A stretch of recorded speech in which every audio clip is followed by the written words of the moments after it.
Hello, everybody, and welcome to the sixth program in the Outlander Highlands to Carolina virtual series. Today, it's a journey through Scotland with a journey through Scotland's Outlander with Andy the Highlander. We're so glad that you're here, and we hope that you have enjoyed the previous programs. And I am here, as I have been, with Aaron. We're both librarians with Wake County Public Libraries right here in the capital city and county of North Carolina. We're actually right outside the capital, but who's being specific?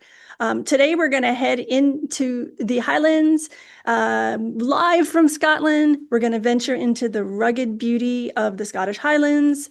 And just a few things to take care of. First, we have two programs left in the series. That's it. One is Saltwater Scoundrels about piracy in the Carolinas. And then, of course, our finale with Diana Gabaldon, which is December 4th. If you haven't signed up for either of these or one of them, you can do that. Erin's in the background. She's helping today, and she's putting information about how to do that in chat. So we know that the TV series is going to be ending and we're going to be sad and we're going to be suffering.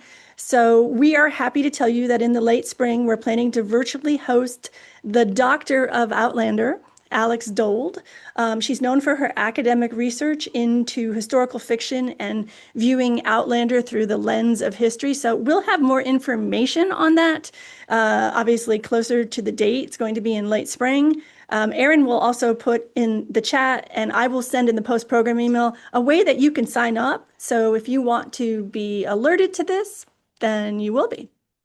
So you're also welcome to attend any of our virtual programs. We have a bunch of them coming up in 2026 about getting organized, how to winter without hating it, how to roast a chicken, the history of cookbooks, and some true crime programs coming up. So again, you're welcome to register for any of them. So you know the drill with the housekeeping. We got to go through this. Chat is going to be off. Erin's going to shut it off while I go through this, and we'll turn it back on during the program. Our program tonight is 1 hour approximately, with time for questions. As long as as long as we have time for questions, we'll take questions. Captions or transcripts from Zoom are available during the program, and you can toggle those on or off as you wish on the Zoom toolbar at the bottom of your screen. And we are also recording this, and you will get a link to where the recording is. We put that on our series webpage, and all of the recordings for the programs are going to be listed there when they're processed. So as I said, this is the sixth program in our series. We have many resources for you. Make sure you visit the program webpage, and you can also sign up for the last two programs if you haven't done that. Any information we talk about tonight, I'm going to go ahead and put it on the page for Andy, so that way you have it all in one place. And lastly, please use the chat feature to post questions or chat with each other. If you asked a question in the registration form, there's no need to ask it again. We have it, and Andy actually has it. But please take a second and make sure that your chat is set to everyone and not just host and panelists. That way, if you asked a question, then everybody can see the answer. If you don't want to be distracted by chat, we understand that. You can toggle off those chat previews on the bottom where the chat icon is in the toolbar. And once again, we told you would see this slide over and over. Please take a second and give us your feedback. The information on how to do that will be in the post-program email. And finally, we are thrilled to welcome Andy the Highlander, a passionate tour guide, actor, content creator, and the author of Locks and Legends. He's going to share tales and take us on a virtual tour of the Highlands and all about behind the scenes information on the show that he's been on and the history that inspired his book. So welcome, Andy. Hello, Sassenachs. How are you all doing? We are doing well, and welcome. I'm going to go ahead and shut my camera off and turn it over to you. Fantastic. Well, thank you so much for having me, and welcome everybody. I am just going to share screen here.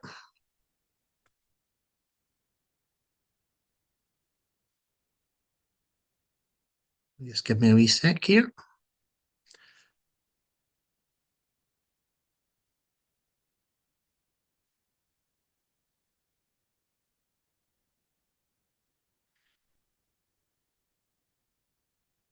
There we go. From the beginning.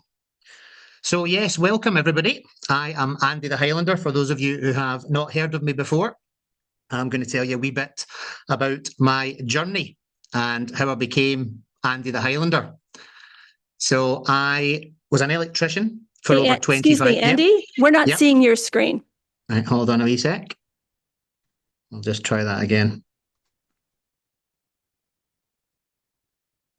Share. That should be us this time. Yes, it's coming up. Okay. That you? Can you There see you me go. now? Okay, There yeah. you go. Okay. Fantastic. There we go. So yes, I was an electrician for over 25 years. And I had a successful electrical company and worked with my dad almost every day until the day before he died. So was not in a very good place. This was back in 2007. And I joined my local amateur dramatic society. And it was a real distraction from the grieving process. You know, you could learn your lines and you could be in different costumes. And it was a real help during the grieving process. So I did that for about 10 years, treading the boards. And I then joined a professional casting agency in Glasgow called Real People, and was fortunate enough, started off doing photo shoots, TV commercials, and then small extra roles in movies, working with some big names in the business. And even filmed in Istanbul in Turkey on a Netflix production called Ottoman Rise of Empires, where I played a character called John Grant. He was a mercenary, a tunneling and mining expert. And he was the guy responsible for catching the Serbian miners who were undermining the Constantinople wall. He would fill wooden barrels full of water and look for vibrations. So that was a whole load of fun as well. I filmed with Christian Slater on a film called The Wife. I've played detectives, serial killers. I played DC Lowe in this production with Martin Compston. He played a serial killer called Peter Manuel, and I arrested him at the end of the TV show. I also filmed as D.I. Black in Rillington Place. It was a remake of Attenborough's 10 Rillington Place. So, whole lot of fun filming as different characters. But then in 2015, something changed everything. Outlander. So in 2015, my boot camp date was the 21st of September, which I didn't realise at the time was actually the anniversary of the Battle of Preston Pans, the Jacobites' first victory, where the government realised they're actually a real threat to the throne. So we weren't allowed to actually touch the swords for at least a month after filming with wooden sticks. And the stunt guys are actually giving you a mark out of 10. So once they had deemed you to be safe enough, you were allowed to progress to the swords. So in season 2, I filmed about 35 days as one of Jamie's men. I was quite well featured, actually, standing in the right place. Claire fixes my teeth in episode 11, season 2, Vengeance is Mine. And that's the first time I actually met Diana as well. Season 3, I was told that I was going to be a redcoat, which I initially was not very happy about at all. But it was interesting. You know, we got to fire muskets and stuff like that. I was the town guard at the print shop, putting the fire out. I was at Ardsmuir Prison. If you look at the photo of Jamie there, I'm the red coat on his screen right. So that was fun as well. And I played Jamie's leg double in season 3. It's the scene where Jamie is at Lallybroch and he's hiding behind the door and he's holding the baby. He creaks the floorboard and the red coat reacts. But after season 2, out of all the extras, they asked me to come back in and do a demonstration of how to wear the kilt, the traditional 18th century kilt. So I think everything happens for a reason, you know. I became Andy the Highlander as a result of doing a video in my garden demonstrating how to wear the plaid. This is the making of Outlander book, and it's actually been signed by Diana. You can see me standing next to Jamie over here in the middle. So yeah, filmed in episode 8 to 13 in season 2, clean shaven and with a wig. So these are just some stills from the TV show. Now, this was quite funny. So this is one of the last episodes in season 2, and it's supposed to be the camp on the grounds of Culloden House. So this is me standing over here, and you can see this wagon wheel at my feet. So this was Sam and Kat's starting point before they shouted action. So Sam was chatting away to us, and he looks down and he says, "That wagon wheel is broken." He used another term, which I can't say, but anyway, really funny. He made us all laugh, and then they shouted action. So we had to all try and keep a straight face. This was the charge at the Battle of Preston Pans. That's Gregor Firth beside me there. And this was our last day filming in the studio on season 2. Sam had just gone through costume and makeup, and I asked him if we could have a wee photo, and he kindly obliged. This was me as a redcoat at the Battle of Culloden. The question is, who would win in a fight, Andy the Highlander or Andy the Redcoat? This is a photo taken by Matt B. Roberts. Blackjack's on the horse there. I actually really hurt my ribs during the filming here, but I carried on regardless. This was my last day filming of season 3. So there were only 2 redcoats in the harbour scene at Dunure Harbour. And just before they go to the Caribbean, I got a wee photo with Sam and Kat. This was about 5 years ago. We were on the front page of the Glasgow Herald, I think it was, known as Scotland's most outlandish family. So my Uncle Raymond filmed in season 1, episode 7, at the Glasgow City Chambers at the registry office when Frank and Claire get married. My wife Anna, my son Daniel, and Patrick have all filmed on Outlander. And my daughter Lana has also just filmed on Blood of My Blood. So we have now all been involved in the production, which is just absolutely incredible. So my son Patrick is 13 now. He, at the time, was one of the wee boys that was running around Fraser's Ridge at Roger and Brianna's wedding. This is my daughter Lana. She is 9 now. So she was super excited to be part of Blood of My Blood. This was my wife Anna. She's the one with the blue dress on. This was the theatre scene where Claire was doing the emergency surgery, and George Washington's there as well. So Anna's filmed in multiple seasons as well. And this is Anna and Patrick again at Fraser's Ridge. This is my son Daniel. He was a Harvard student. He was in the records office where they're going through the library, where they're going through the ship manifest. I think he played the character Tom Barley. He played his son in one of the scenes as well. He was at Brownsville, again, multiple seasons. But after Outlander, I must confess, I didn't know much about 18th century Scotland. I went to a private school, and I guess the last thing they're going to teach you about is the Battle of Culloden, the Duke of Cumberland, for example, and the Jacobites. So I actually learned all of this as a result of filming on Outlander, this whole journey for me. I started investing in the kilts, the traditional phillimore or belted plaid, and started buying all the 18th century weapons, the swords, the targes, the dirks, pistols, etc., etc. The clothes I wear are all handmade. The shoes are handmade by a historian friend of mine. Most of the socks, most of the hose I wear are handmade, although they don't last very long. So I do have shop-bought ones as well. The tammies are all handmade, as are the waistcoats and the coats that I wear. I started investing in some of the authentic weapons. This is a 17th century matchlock musket. There's your dirk. This is a blunderbuss and a shot and barrel flintlock musket. I also have a Brown Bess musket. The Jacobites at Culloden were armed with the Brown Bess captured after Preston Pans, but they were also armed with the Charleville musket, which was the French musket.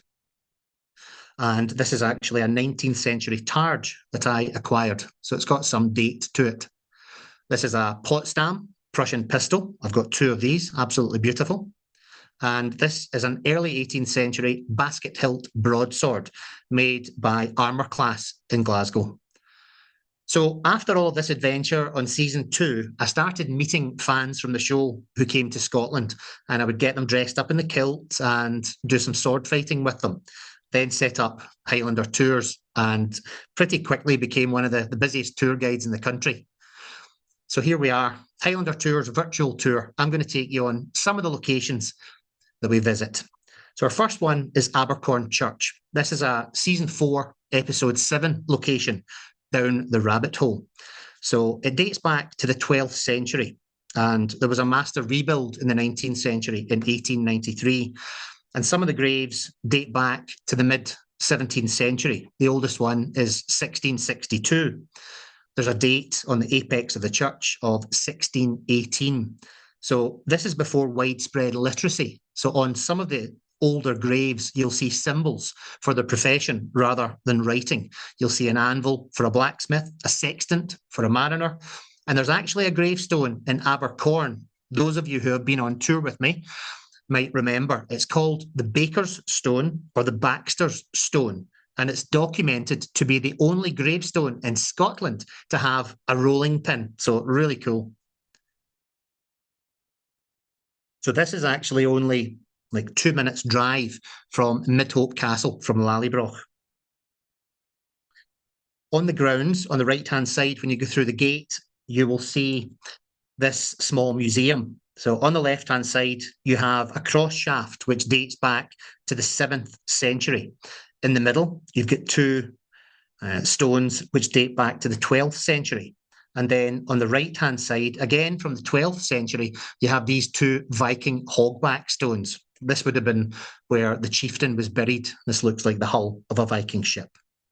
But my favourite thing is called the Bishop's Stone. And this lump of stone here dates back to the 6th century.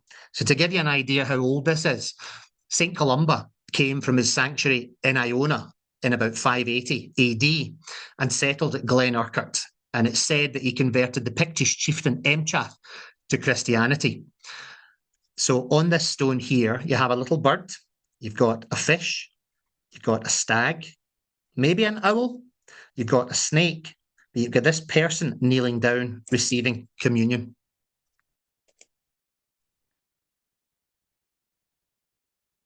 Here's a close-up of it as well. Absolutely incredible. So one of Scotland's earliest civilizations were called the Picts, a tribe who came from eastern and northern Scotland during the late Iron Age and early medieval period. At that time, Scotland was called Pictavia, and it then merged with the Gaelic kingdom of Dalriada to form the kingdom of Alapa, which is Gaelic for Scotland. And as some of the first settlers of the land, it's thought that the Picts descend from the Celtic goddess Brigid, who was part of the Tua Chitanen, an ancient fairy race from Ireland. And legend has it her blood runs through the Picts to the first king of Scotland, King Kenneth MacAlpin. When the Romans first discovered the Picts, they described them as the most distant dwellers upon earth, the last of the free.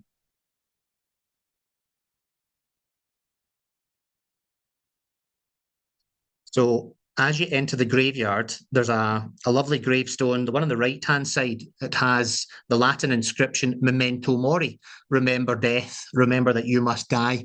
It's an artistic or symbolic reminder of the inevitability of death, elements of mortality and immortality, angels, cherubs, doves, bones, and you have the hourglass, the sands of time.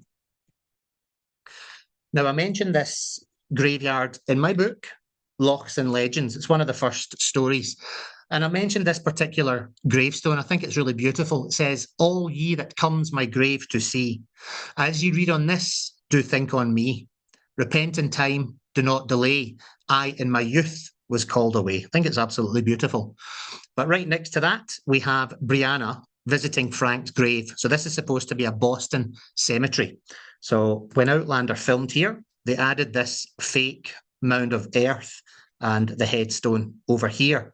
And they're so clever. The attention to detail, they've actually added these trees. There's no trees here. So they added those to screen this little museum. It obviously didn't look very Bostonian. So yeah, beautiful cemetery just next to Midhope Castle. So here we are, Lallybroch. Very special location for Outlander fans. On the right-hand side of the car park is actually where they filmed the exterior of Jamie's cave. And they did the interiors of that in the studio. So they built out the sides and did the interiors in the studio. So the first reference to Midhope Castle is back in the 15th century, 1458. it was referred to over a land dispute. But as you walk up on the left-hand side, you'll see this building here. This is called a dovecot, or ducat, as we call it in Scotland.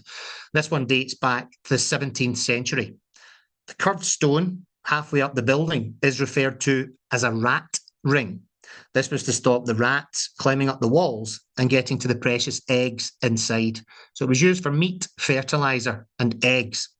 But just to the left-hand side of this building is the interaction between Jamie and Horrocks. He's trying to extort him for more money. He says, aye, but sure, you're the landowner. You can raise the taxes for the tenants. And then Ian comes up and runs him through. So owned by the Livingstons, the John Drummond, Alexander Drummond and his wife Marjorie Bruce. And then in the 17th century, bought by the Hope family, who own Hopetoun House. Stunning location. Before Outlander, nobody came here. So this is where Jamie's flogged under the archway. They had the Fraser crest in a little square here. And actually, when they filmed, they added another circular bollard up here. And at the side of the arch, you have AD 1587 MB, Alexander Drummond, and his wife, Marjorie Bruce. It seems like such a long time ago, looking at these old stills from season 1. This photo here is from episode 13, season 2, which I'll talk about in a minute. But you can see the way they have dressed the scenes. This is season 3, episode 2, I think, Surrender. And there's that fake ball I was talking about. They blocked up the road over here and added the stables. So this is all still sitting in the studio, ready to be rebuilt at any time. It's all labelled so they can reassemble it.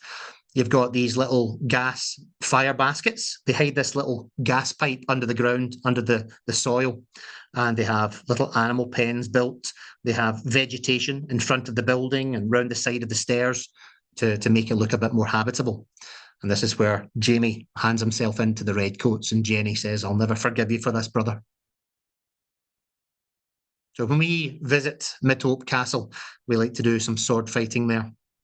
I've been doing that for 10 years.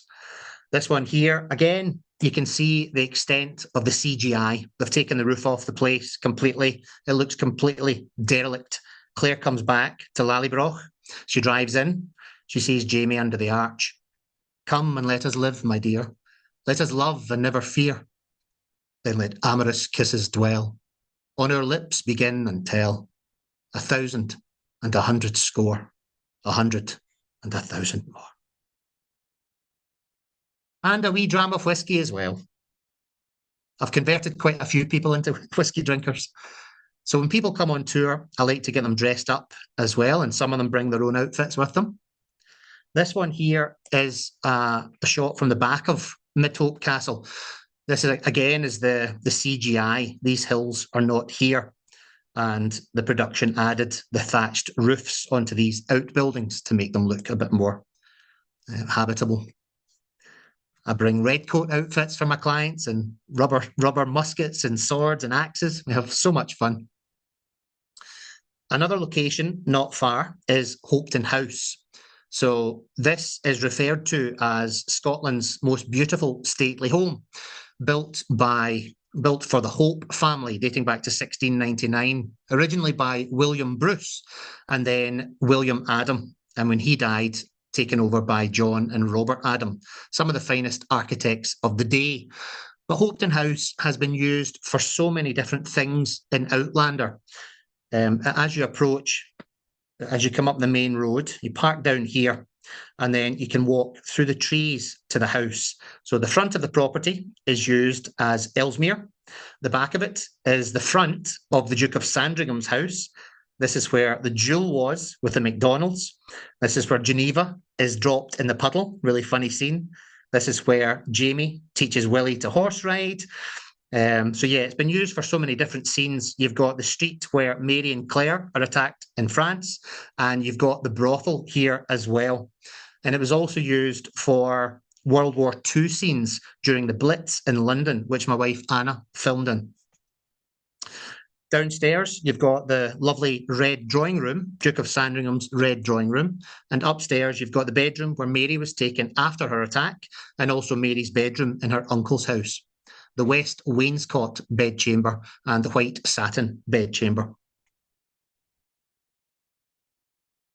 When George IV came to Scotland in 1822, he was the first reigning monarch to visit Scotland in quite some time. And Hopetoun House was the last place he visited. And we know from the records he dined on white wine and turtle soup.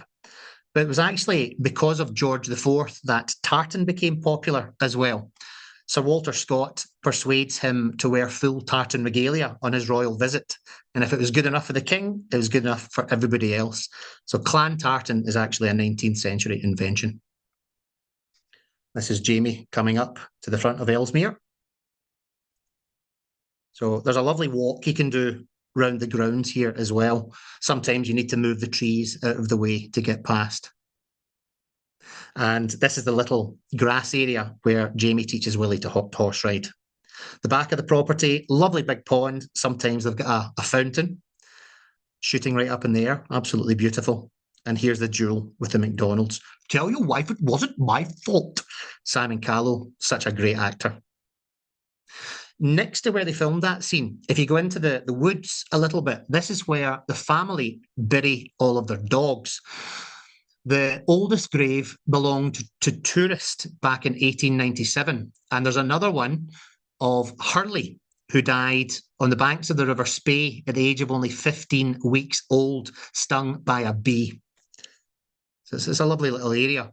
There's also an area with the wise old owl sitting where children can go and have packed lunches. They sometimes do school trips here. Absolutely beautiful location. This is the courtyard where they filmed the brothel scene in France. And these are the stables at the back of the property, Hellwater, but also the street where Claire and Mary are attacked. If you visit Hopetoun House, you must go into the ballroom. This is absolutely stunning. It was used as an auxiliary hospital during World War I, and they had 41 hospital beds set up and a piano, and the soldiers could recover. They would play croquet on the lawn. Richard Rankin also got married at Hopetoun House earlier this year. As you go up the main staircase, you've got some beautiful woodwork. These are called the McLaren panels. And at the top is called the cupola ceiling. This was actually painted over white at some point by someone, we don't know who. So during some restoration, they realized there was something underneath it. So through chemical separation, they managed to restore this beautiful ceiling. There's stories of Hercules and Troy.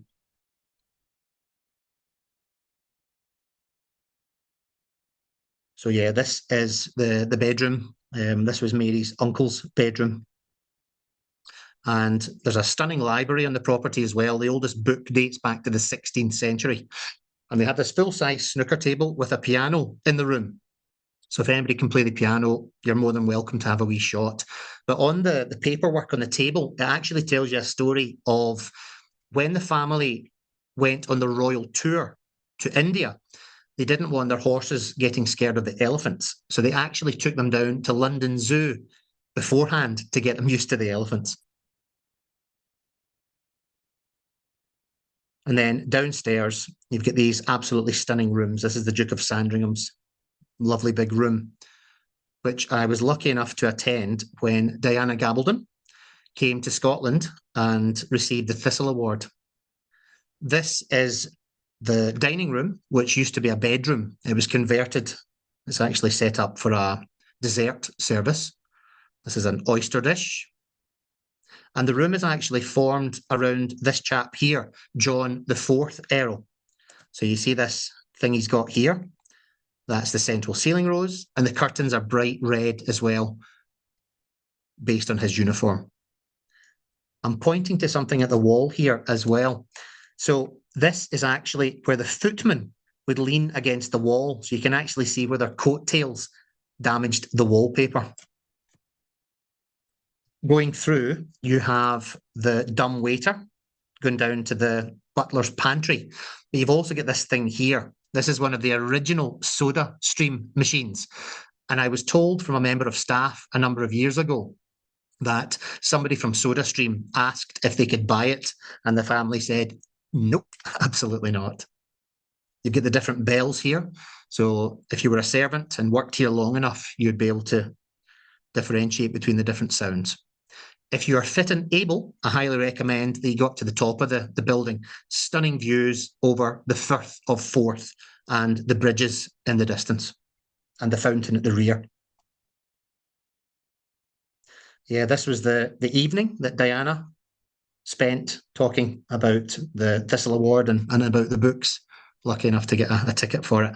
And this is her signing my copy of the making of Outlander. An incredible woman. Next location, one of my favourites, Blackness Castle, which was used as Blackjack's garrison in Fort William, built by Sir George Crichton, dating back to the 1440s, once one of Scotland's most formidable fortifications. When Henry VIII's army sailed up here in 1543, they reported back to him that the castle was impregnable. Forget it. So it's called the ship that never sailed. We've got starboard bow, the stern, the bow of the ship over here, and the port side round on the left. The turret over here was added in 1693. There was a cannon facing the town until 1667. These gun loops were added during the reign of Mary Queen of Scots in the 16th century, and this wall was massively thickened. This was the original entrance, which was too exposed to oncoming ships, so they blocked this one up and moved the entrance round to the port side. But as you can see, it's built straight on top of the rock. Have a look at the grass here, okay? Green grass. The next shot, we're in the water. So again, the extent of the CGI. And behind the castle, we have Ben Nevis, the tallest mountain in the UK, 4,413 feet. And up here, we have the window where Jamie says, "I'll thank you to take your hands off my wife." So the way they filmed that, they had a blue cherry picker that lifted Sam or body double up to the window, but they never actually filmed in the Great Hall. It cuts to the studio at that point. So you've got the bow of the ship over here, otherwise known as the stern tower. This was lowered in 1693.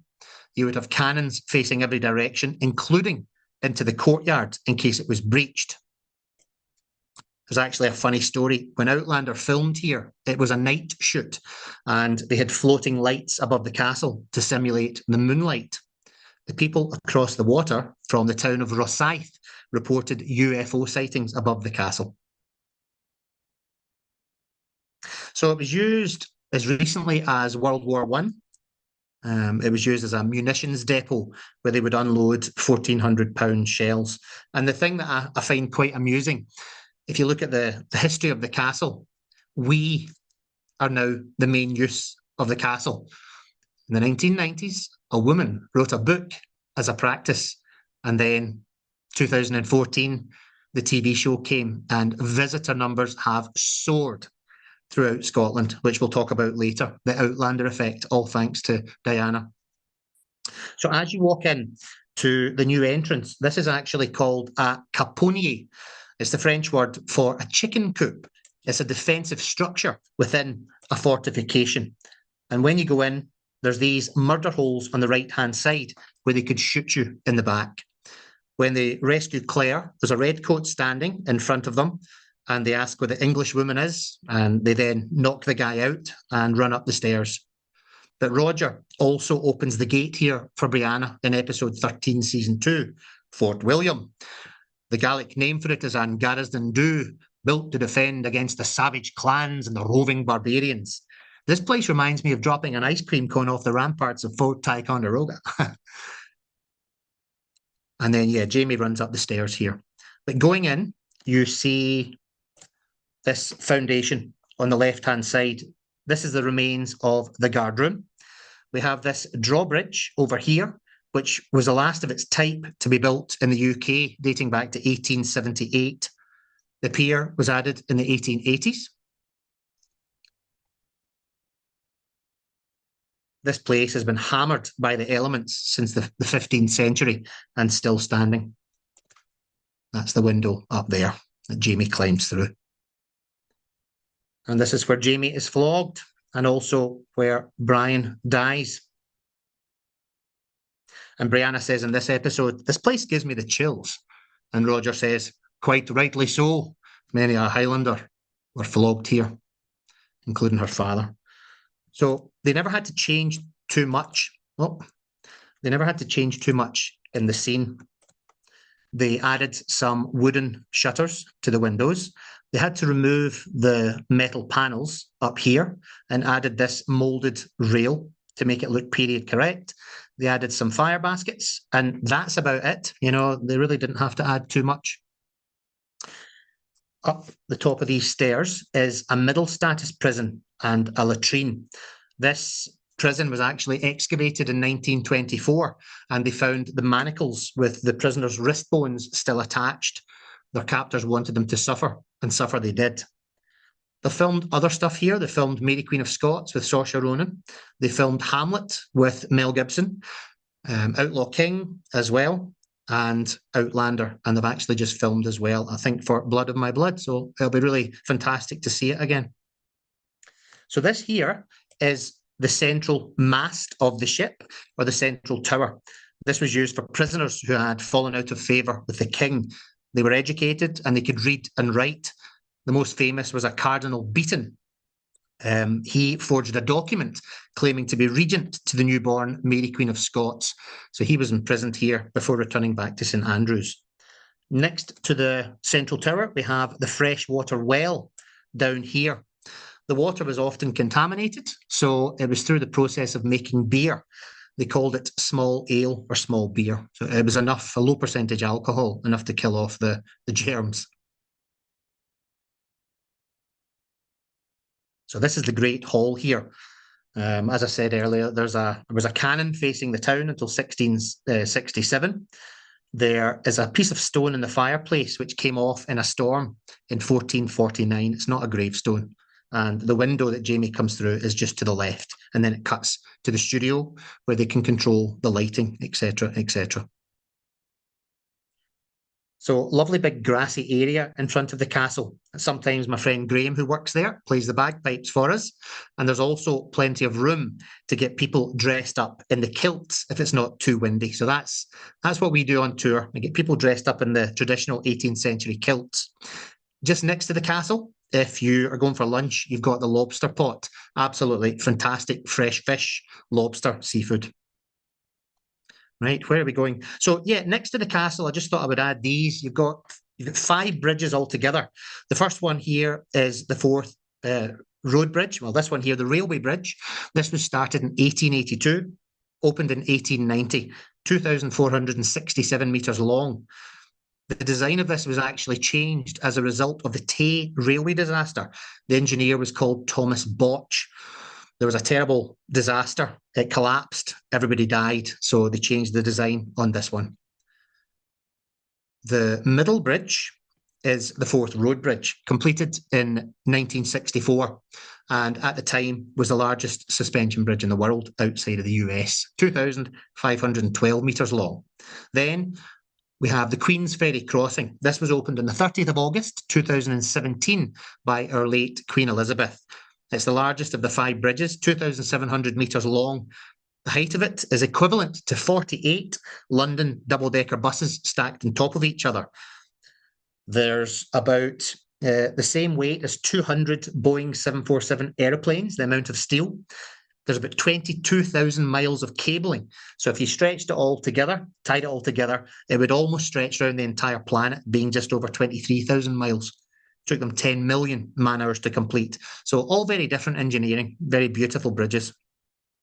Further down, if you're going to Couros, for example, you'll pass the Kincardine Bridge. It's further west. This one here was completed in 1936, 822 metres long. And then there's one more bridge to the left of this called the Clackmannanshire Bridge. Very beautiful, dating back to 2008, 1,200 metres long.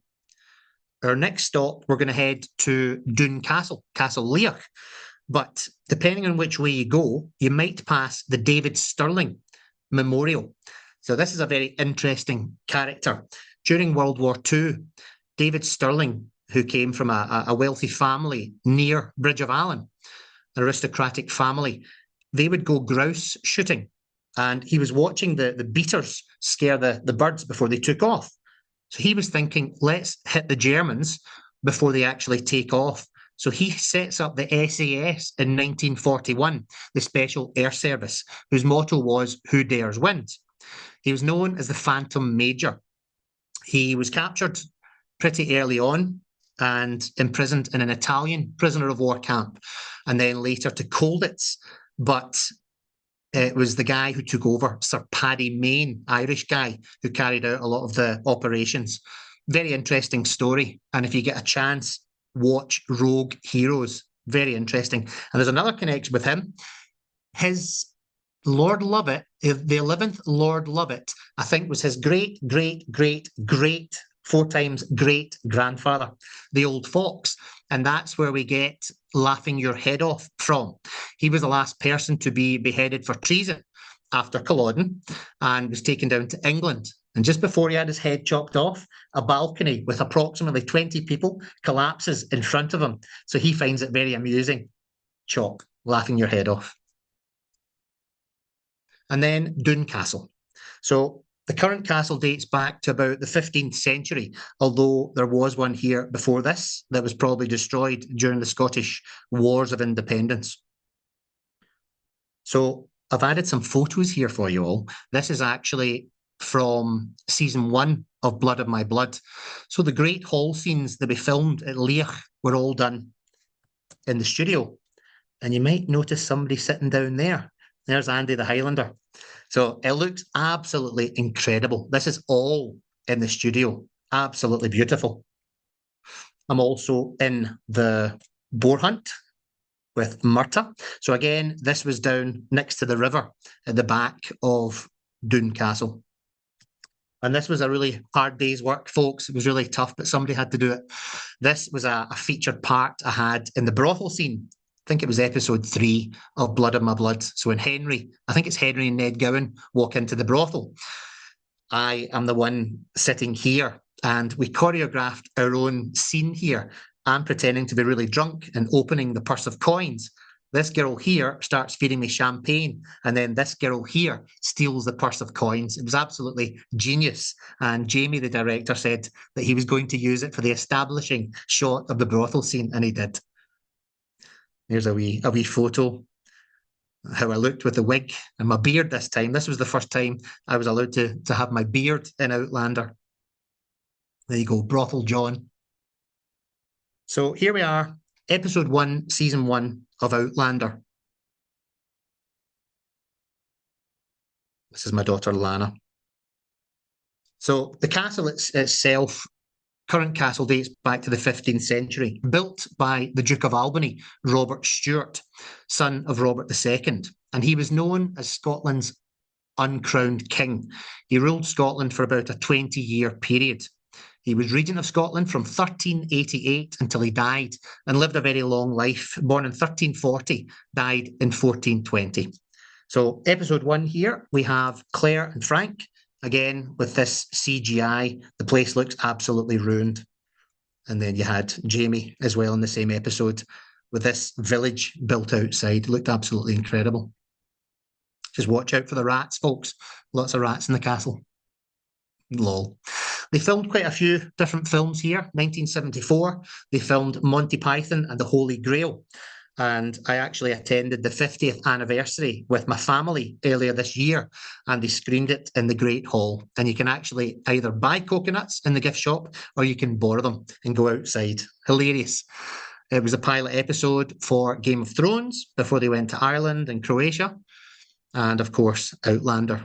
They also filmed The Outlaw King there with Chris Pine. And there's one of the staff members there behind the till. And this is where they come up. It's absolutely covered in mud. They had to protect the medieval cobbles underneath the grass here. So they put down plastic sheeting and then tons and tons of mud. Claire's wearing her white shift and Jamie's nice and warm with the kilt over his shoulder. This is a nice plan of the castle. So you come in through this area here, and above that you have the Lord's Hall. And it was in this room that you could pull a lever, dropping the portcullis and trap people within the murder hole. This is called the curtain wall. And you can see there were probably structures attached to this curtain wall at some point. This was probably a chapel with this big lovely window over here. And you have the postern gate down here. The wall walk that we see Claire walking along, looking down at the herb garden, Gaelis Duncan's herb garden, and also looking down at Dougal sword fighting with Hamish. So this would have been roofed originally, so the Duke of Albany could walk out of his nice room and survey his beautiful land. We have this small room in here, known as the servery, with these big serving hatches, and Mrs. Fitt's kitchen as well. Then we have the Great Hall, one of the best examples of a medieval Great Hall. And then this lovely room at the top of the castle. And the Duke had his own private oratory as well. It's probably one of my favourite castles, actually, Doune Castle. So here we have the large serving hatches. There was a restoration in the castle in 1893 by George Philip Stewart. So these tiles were standing on our 19th century.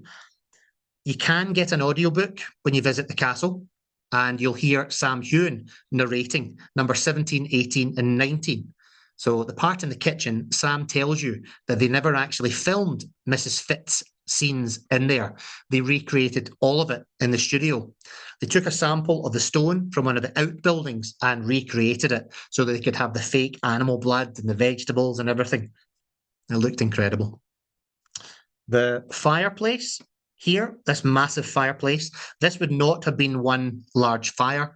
You would have several smaller cast iron cooking pots, and you'd have metal trays above the flames to keep your salt dry. Salt was known as white gold, a very precious commodity. Over here, we have the remains of the bread oven, and you can see on the walls where they've been sharpening their knives as well. You would go through the servery and over the threshold bar and into the Great Hall. And this is one of the best examples of a medieval Great Hall that you'll see in Scotland. At the rear, you have a recreated minstrel's gallery. You have a central fire basket in the middle of the room. And yeah, sometimes they have events, weddings and anniversaries, stuff like that. Monty Python. At the top of the castle, you have this dais over here. This is where the top table would sit. This is a statement. They're saying that they're more important in status than you are, and they're more godly as well. Now we move into the Lord's Hall. This is a more intimate place for entertainment. There's actually, go back there. There's actually a hatch in the floor over here leading down to a cellar where you could maybe get more booze passed up. You have this lovely double fireplace, which was quite innovative for its time. Just off this room, you have this multi-purpose room down the stairs, and also the access to the pit prison, where you would fall from grace, literally falling from his grace, the Duke. And this is looking up from the pit prison.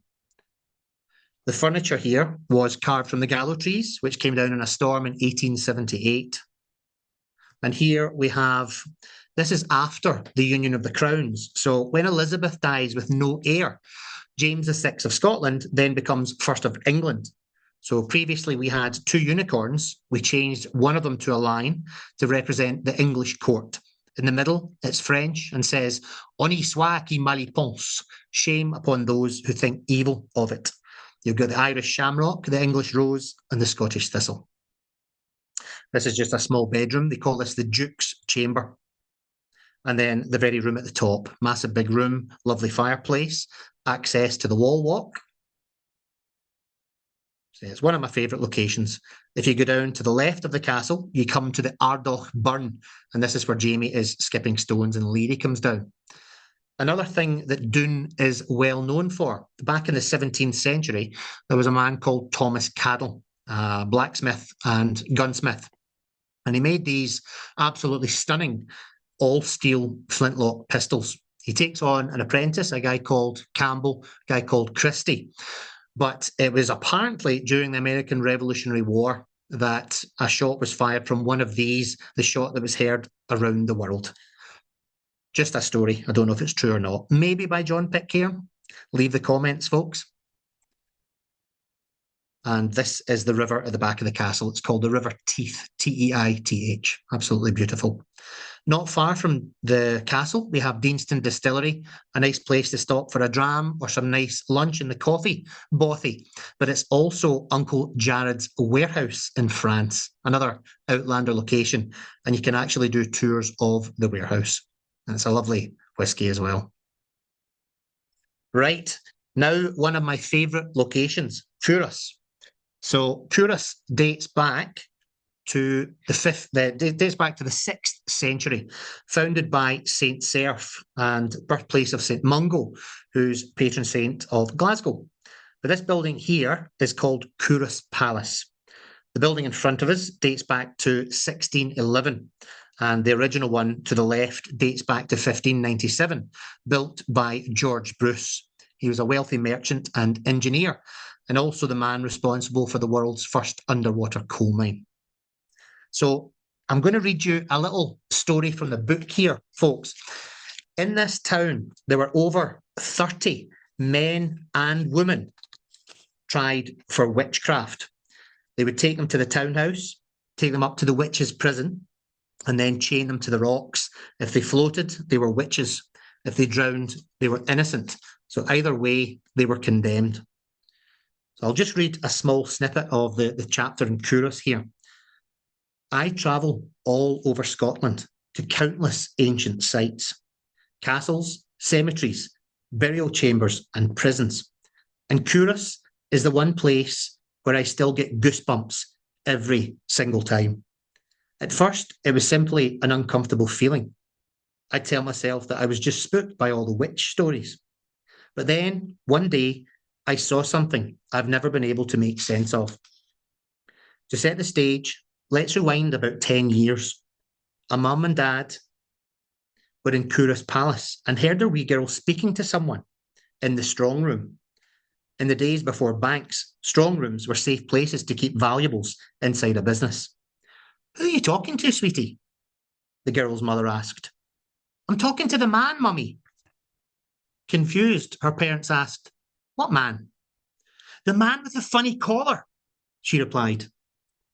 The parents looked around but couldn't see anyone, so they continued their exploration of the palace. But as they proceeded upstairs into the painted chamber, the girl pointed to a portrait on the wall and said, That's the man there, mummy. Following her finger, the girl's parents met the gaze of Sir George Bruce, the man who'd built the palace. His eyes stared back at them from above a large white collar. Fast forward about 5 years to an 18th century Highlander sharing this ghost story and preparing to introduce his Australian guests to the man with the funny collar.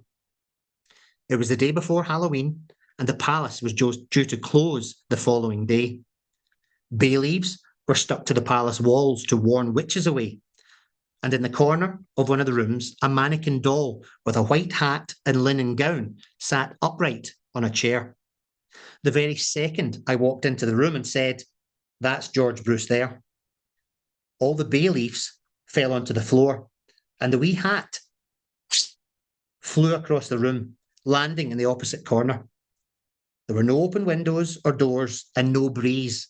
Nobody else there but us. My Australian guest looked first at me and then at her husband and said, You guys did that. We both assured her we hadn't. I ran downstairs and outside to the townhouse to tell Linda, a palace employee, what had happened.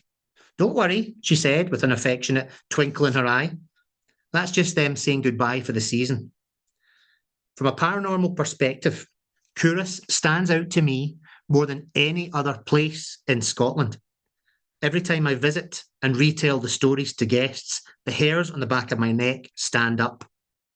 I'll just leave that there, folks. So if you get a chance, you have to visit Curas. Very special place.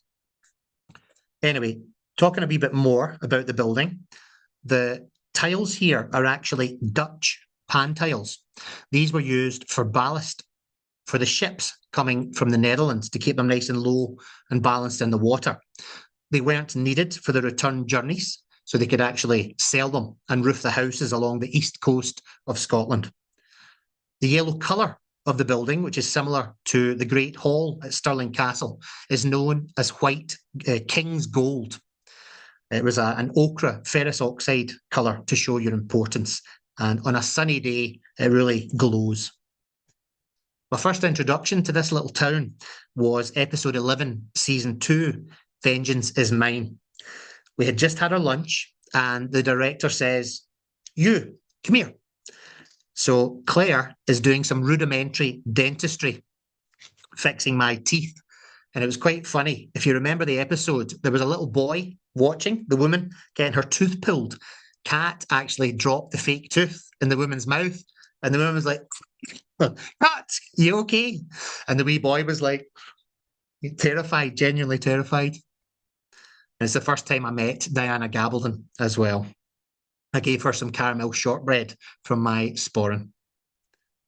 And there's me with my locks and legends. So the palace was used for multiple seasons of Outlander. Season 1, Season 4, Season 7. But this is Geillis Duncan's parlour we are standing in at the moment. And I often point my clients to the wood above the fireplaces. These are called protection marks. James VI of Scotland writes a book on witchcraft and demonology in 1597. So, you know, if the king is telling you that witches are real and what to do when you spot one, they were terrified. At night time, you can lock the door, you can close the windows and close the curtains, but you can't lock the chimney. So these protection marks would send the evil out of your home. This is the room they used in episode 11, where they are effectively in Derby, 120 miles north of London. Jamie is standing against the fireplace. Bonnie Prince Charlie's in the scene, as are the clan chiefs. And Jamie is the only one who will stand up for his prince. The lovely 16th century painted walls. The kitchen downstairs they used as a tavern scene in season 2 as well. And that's George Bruce there, folks, the man with the funny collar. The painted chamber upstairs, lots of fantastic messages written on them. My favourite one is verbum emissum non est revocable. A word once uttered cannot be recalled. So in the 16th century, they were very aware of whatever comes out of your mouth has consequences. So watch what you say. Now we've got text message, email, drunken text message, Facebook, TikTok, Instagram. Watch what you say. I'll just go through these a bit quickly. So I highly recommend you visit this beautiful palace. This is John Erskine here. He was known as the cross-dressing colonel. This is his third wife, Lilias. Cupboard. I know I'm rambling on a lot here, folks. I do apologise if I keep you. This is Geillis Duncan's herb garden. So they CGI'd Castle Leach above the herb garden. So this is season 1, episode 3, where Angus is keeping an eye on Claire. And he comes down and he said, "My breakfast is hardly past my gullet. God's sake, this day just keeps on getting worse." But this is an incredible herb garden. There are things in here to heal you, and there are things in here to kill you. It costs the National Trust for Scotland about £1,000 a week for the maintenance of the garden alone. Against the wall on the right-hand side, you've got Convalarium majalis, lily of the valley. Further up, you've got belladonna, deadly nightshade. You've got red currants, you've got raspberries, fennel, sage, artichoke heart, loads and loads of beautiful flowers. There's a rose garden at the top, and nothing goes to waste. There's a little honesty box on the left-hand side. So it's nice visiting these places throughout the season as well. You can see the different things growing, the tulips, the roses.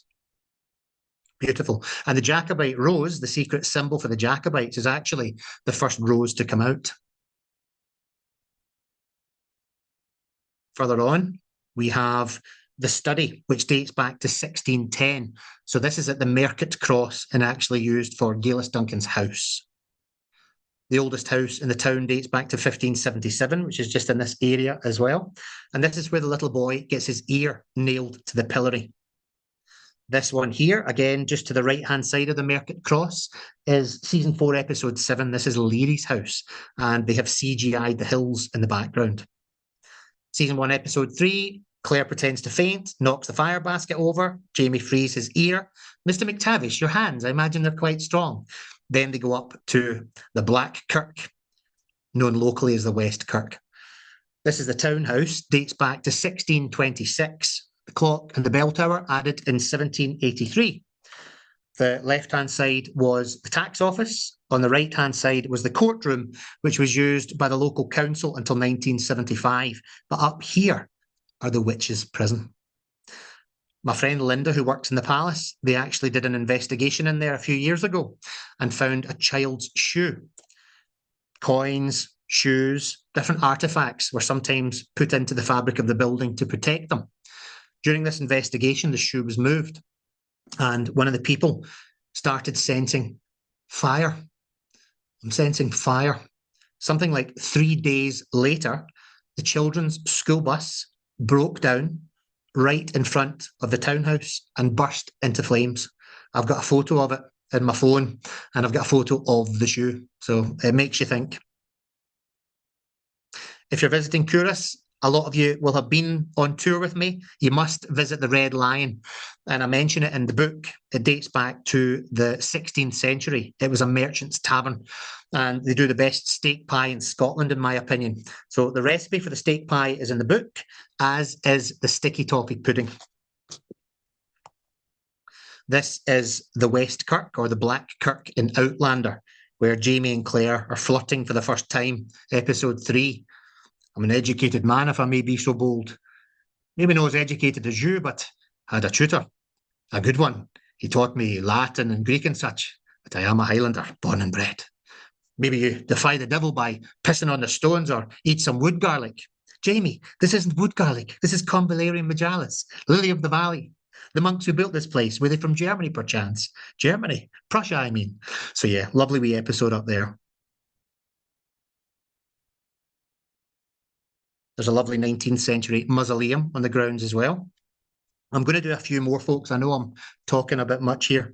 Craigmillar Castle was used as Ardsmuir Prison. So I filmed here season 3, episode 3. This was built by the local feudal barons, the Preston family, in the 15th century, and sold to John Gilmore, Sir John Gilmore, in the 1660s. Henry VIII's army took the castle in 1544, and in 1566, this is where the Craigmillar Bond was sealed for the execution of Lord Darnley, with or without Mary's knowledge. I think she had a hand in it. So she was here with depression, and Sir Simon Preston was a loyal follower of Mary's and turned against her. She was imprisoned in Lochleven Castle for 11 months and then for 18 years by her cousin Elizabeth before being beheaded in 1587. So when we filmed here, we had this fake snow dissipating through the air. So we had little canisters that you just twisted and this snow would dissipate. And it was quite funny. On action, the production had these rubber cobbles over the original medieval cobbles to protect them. And the horses didn't like the rubber, so they moved back and they had to move the horses back. It was quite funny. So yes, I was this red coat here, putting the shackles on Jamie, which were rubber in case I nipped Sam's wrist. This is the scene with John Gray. He says, "Just kill me. I am not a murderer, sir." Two beautiful yew trees growing in the courtyard, which they used to make longbows from. When we filmed here, they actually sprayed water all over the walls to make it look really miserable. Beautiful castle. It's known as the Other Castle, and it's only a short drive from the city centre. There's a lovely preserved bread oven downstairs. This is the Lord's Hall. Lovely big fireplace. And if you look closely, you'll see stonemasons' marks carved into the walls. They sometimes have performers there, reenactors. This is what the guidebook says is the guard room. Debatable. It might have been the prison. And one of the best views from the city at the top of the castle as well, looking over to Arthur's Seat and the castle. I've added the Kelpies as well. You actually pass them several times during the tour when you're doing these locations. But these are the world's largest equine sculptures. They're 100 feet high, approximately 30 feet, done by Scottish artist Andy Scott. I was at the 10-year anniversary last year. They are made of stainless steel, dipped in vats of molten zinc and acid, called Duke and Baron. Absolutely beautiful, night or day. There's actually two miniature ones as well called the Marquettes, and they take them around Scotland and, in fact, around different parts of the world. Linlithgow Palace. This is where Mary Queen of Scots was born in 1542 and also featured as Wentworth Prison. The church on the right is called St. Michael's, built round about the same time. So on the left-hand elevation, this is the royal apartments. This is called Queen Margaret's Bower. This is where Margaret Tudor is waiting for her husband, James IV, to come back from the Battle of Flodden, which he dies at, supposed to be haunted. And Mary Queen of Scots is born on the first floor up here somewhere. This is the Royal Chapel over here. So this is a palace, one of the royal residences for the kings and queens of Scotland until 1603, when Elizabeth dies. James VI becomes James I and decides to go and rule from England. Promises to come back to Scotland many times, and he came back once. But featured as Wentworth Prison, where Claire's looking for Jamie. But they also used Balgony Castle for the cattle stampede. And surprisingly, they used Barnborough Castle in the north of England near Lindisfarne, near the Holy Isle. Very similar. They also filmed Indiana Jones down here as well. Beautiful castle. The courtyard here, you've got this beautiful fountain. And I mentioned this in the book. There's a story when Bonnie Prince Charlie visited the palace. It was flowing with wine. Unlikely. And in the book, I say that I prefer my fountains flowing with whiskey. What else was I going to say about that? Yes, before the Battle of Culloden, there were 10,000 redcoats stationed in Linlithgow around about the palace. And when they left, the place went up in flames. I think it was probably deliberate. Two big, massive kitchens in the palace. This is called the court kitchen. You can just imagine the great hall here, the banquets, the feasts they would have with these beautiful, ornate, carved ceilings and large benches at the sides of the walls. Absolutely incredible property. This here is called a consecration cross. This is where the bishop would anoint the chapel. Green glazed floor tiles. And James V added new stained glass windows. Dates back to the 12th century. Fortification known as the Peel was added in the 14th century by the invading English army. And there's a wee statue of Mary Queen of Scots here as well. Anyway, I've talked a lot, folks. I apologise. I just wanted to kind of finish off the final word. Do you think they had any idea when they were filming season 1, episode 1 at Glencoe, the establishing shot, or the fountain at Falkland, which they use as Inverness? I wonder if they had any idea of how much impact this would have on people's lives. We all know it now as the Outlander effect. And I say this to people countless times. There's something for everyone, whether you're married, widowed, divorced, single, interested in history or time travel, romance.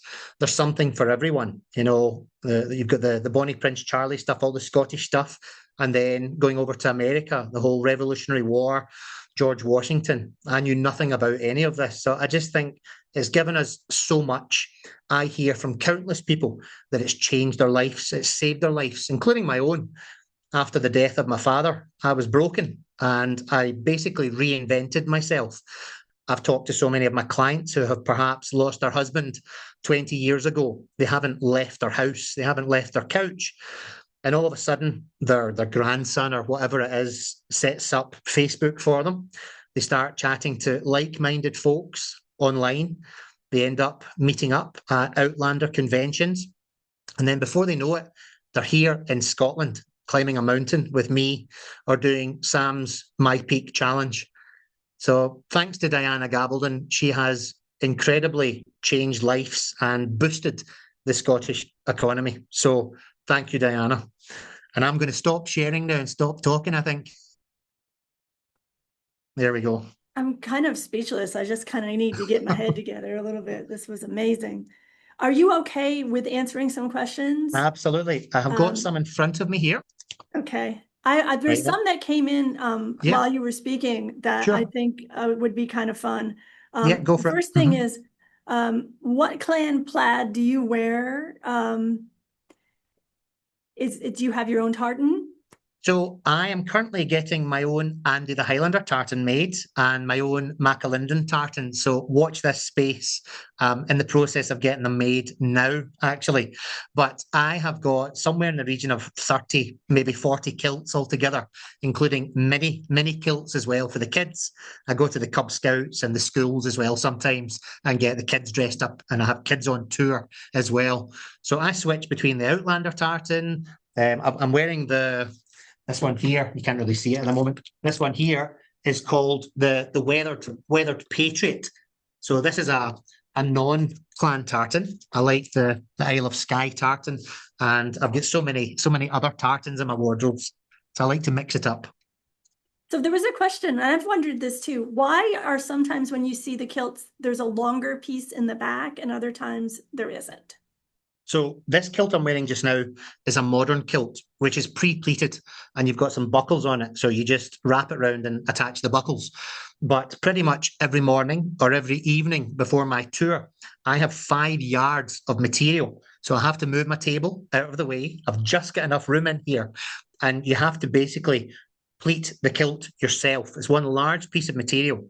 Then you put a belt underneath. So it was a very versatile piece of clothing designed to keep you warm in the Highlands. So that long back section you could put right over your head and use it as a cloak.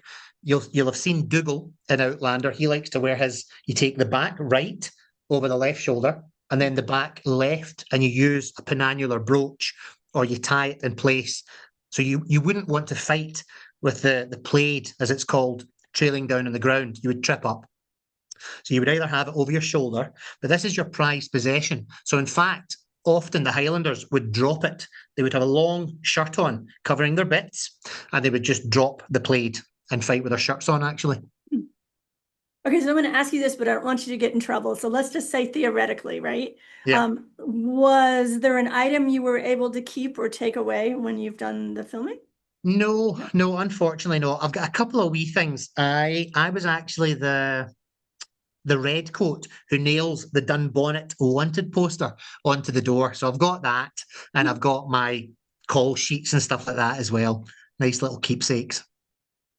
So this is a great question. What one thing since your time with Outlander began would you jump at the chance to do again or wish that you had done? I really enjoyed all of the camp scenes in season 2. I mean, that's what changed my whole life. I think it gave you a real insight what it was like to be a Jacobite marching all the way. If you look at Bonnie Prince Charlie's journey, right? He left France on the 5th of July on board the Duteuil, right? A sea battle takes place 5 days later. They see the sails of a 60-gun man-of-war ship called the Lion.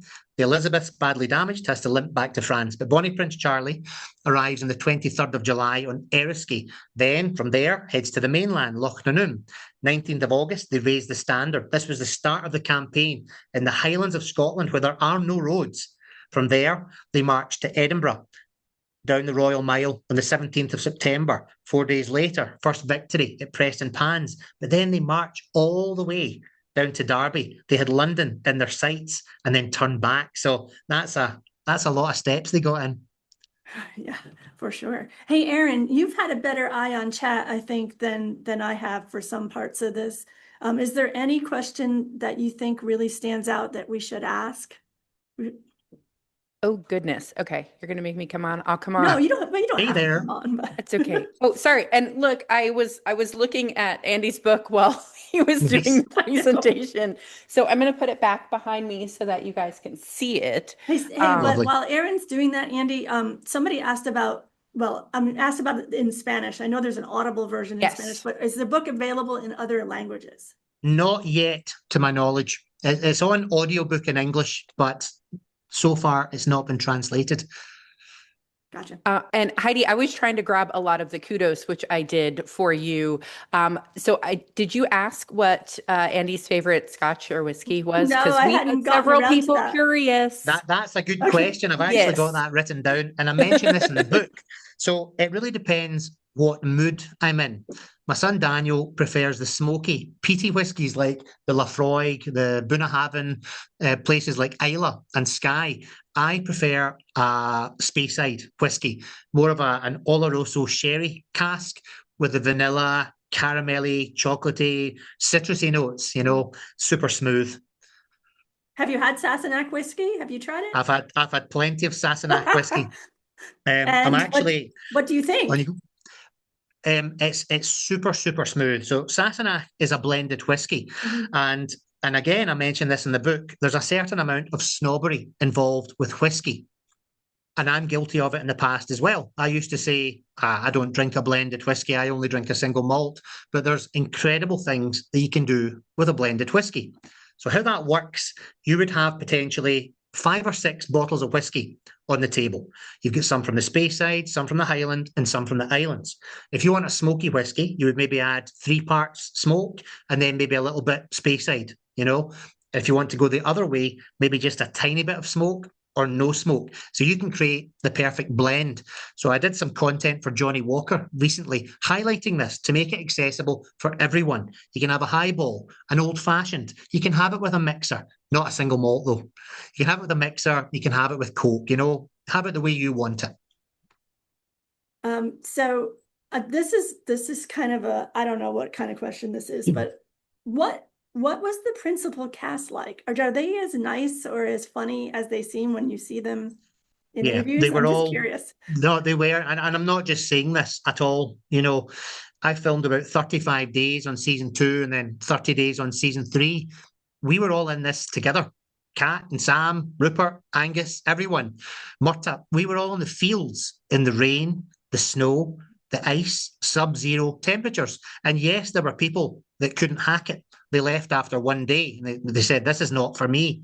But we were all in this together, and I think that's why the fans really relate to them still so much, because they've been brought up well and they've not forgotten where they come from.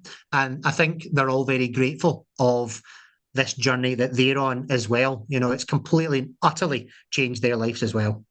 So that's an interesting comment, because we had Dawn Wu. She did a presentation about the North Carolina Outlander locations, and she was talking about Charles Vandervaart, the one who plays William. Yep. And that's exactly what she said. This was a young man that was brought up very well, that they are very polite, very, very polite and very professional. So that's interesting. Yeah, absolutely. No, lovely people. You have the list of questions. Are there some that you want? Yeah, let's have a look. Let's have a look. So Jolene asked, do you have plans to write any more books? Well, HarperCollins have actually just ordered another 3,000 copies of the hardback, and they have delayed the paperback because this one's still doing so well. And Amazon have just advertised it for the kind of Christmas. They did it for October and for December. So there are definitely plans for book 2. Now that we know the structure of the book, the second one should be a lot easier. It's just different locations, different stories. What inspired Andy to write Locks and Legends? Well, I guess it was after COVID, the social media really took off. I think I had 50,000 followers at the time. And then my brother Sean took over, and, we're over 1 million followers on Facebook now. So it was actually HarperCollins that reached out and said, would you like to write a book? And we were like, yes, please. So it's because of the videos on social media. And I really wanted my personality to shine through in the books, co-written with my good friend Lily Hurd as well. Find her in the Highlands. It says here, which chapter of your book was your favourite to write? That's from Jennifer. I guess it's Curus, which I've spoken a little bit about. There's just so much history there. Name one of the most interesting facts about Scotland. Just one, from Cynthia. We've got a unicorn as a national anthem, a national animal. Oh, Andy, can I ask you one question about the book that just came into chat? Yep. Can people get signed copies of your book? They can, yes. If they email info@highlandertours.co.uk, Okay. or info@andythehighlander.com, I can sign one and send it to you. Yeah, Right. we can put that in the chat. Yep. Well, I'll put it in the post-program email so they have Yeah, thank you. That's fantastic. It says here from Rebecca, how did you first discover Outlander? How has Outlander helped you to connect more strongly with your Scottish heritage? Well, I had already seen the first season of Outlander, and I'm sure, like many of the people watching this just now, after just the first episode, you were hooked. There's something magical about it, even that first episode that draws you in. So I'd seen the first season, and then I got an email from my agent, David, asking if I was free to film on hit US TV drama. They never said it was Outlander, but I knew what it was and jumped at the chance. I went to a private school with a big Union Jack flying in the courtyard. So we were not, to my memory, not taught about what happened at the Battle of Culloden. So this is all because a woman from Flagstaff, Arizona, wrote a book as a practice, never intending for anyone to see it, after watching an episode of Doctor Who with Jamie McCrimmon, played by Fraser Hines. And I've learned so much as a result of filming on the show. All of the stuff I've said today, all these dates, everything about the Jacobites, Bonnie Prince Charlie, I knew nothing about it. Where is the most meaningful place to you? I really love Glencoe and the Highlands, the Cairngorms. We've got a couple of family timeshares up there that we go to in the wintertime. Some of my dad's ashes are scattered up there. So that's a very special place for us, the mountains up there. Which legend did you believe as a child, or maybe still do? That's from Vladdy. Nessie, of course. Of course, Nessie's real. Are you acting in Blood in My Blood? Yes, I filmed on season 1. That is from Catherine. I saw that you were featured in an episode and worked at least once with Weebox. Have you done a lot of collaborations? That's from Jennifer. So, yes, the Highlander tours and the Andy the Highlander thing feed into each other. I have done loads of collaborations, but I'll never do a collaboration that doesn't fit my brand.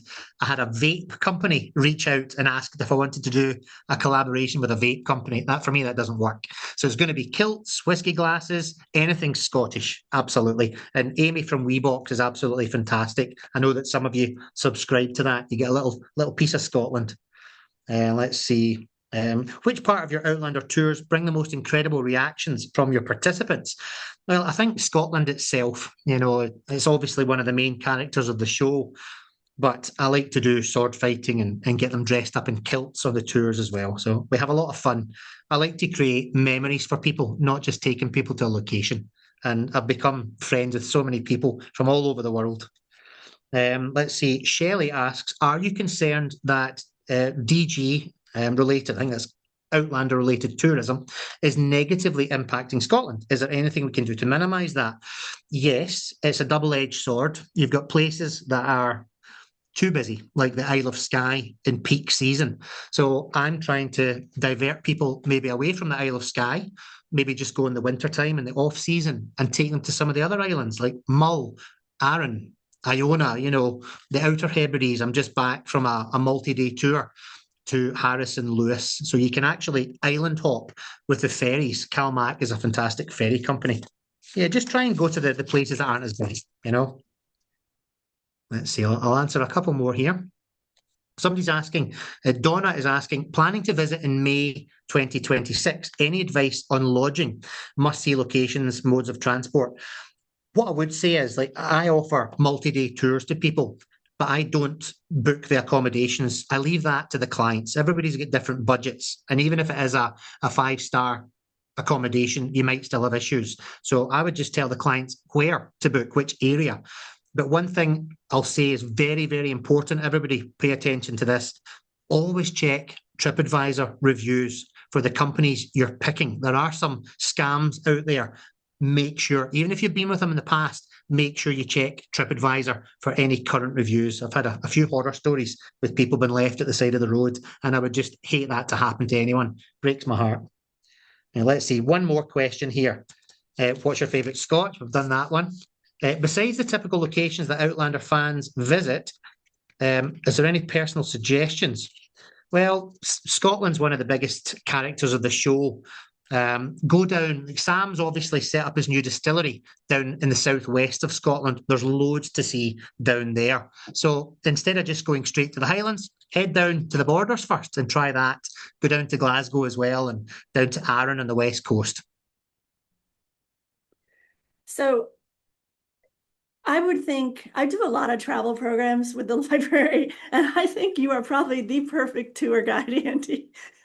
You have knowledge, you have so much knowledge, but you're so enthusiastic about it that I would really like to come over and take a tour with you. And I think Well, I'm let's going make to it happen. try and convince Aaron to do that too. And I want Yeah. to thank everyone for hanging in with us. We know we went long today, and Andy, Sorry, I want to everyone. thank you for no, we're all good with it. But I wanted to thank you for going over and with being generous with your time, because I think the questions there were so many good questions, y'all. There were so Yeah. many that there's no way we can get to them all. But Andy did Yep. incorporate a lot of them into his presentation. So Yeah.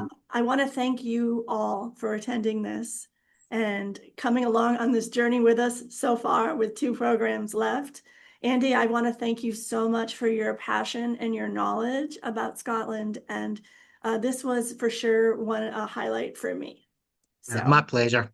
It's a lifestyle now. This is who I am now, and I'm sure it's emotional, and everybody watching this has got a story about how Outlander has changed their life and how it's affected them in a positive way. So that's why we're all here. And well done to you as well for organising this, Heidi. You've done a great job. And to Aaron. And Erin. Yes, yeah, she's still there. I'm here. I did want to say we had well done, Erin. so many people, Andy, say you can ramble on for as long as you want. They were not at all concerned that we were going over time. So at all. Well, thank you so much. Thank you, Andy, and have a great afternoon or evening for you. Yeah, it's dark outside here now. And happiest of holidays to you too. Yes, you too. And thanks so much for joining, everyone. We'll see you on the next one. Thank you. Bye-bye. Take care.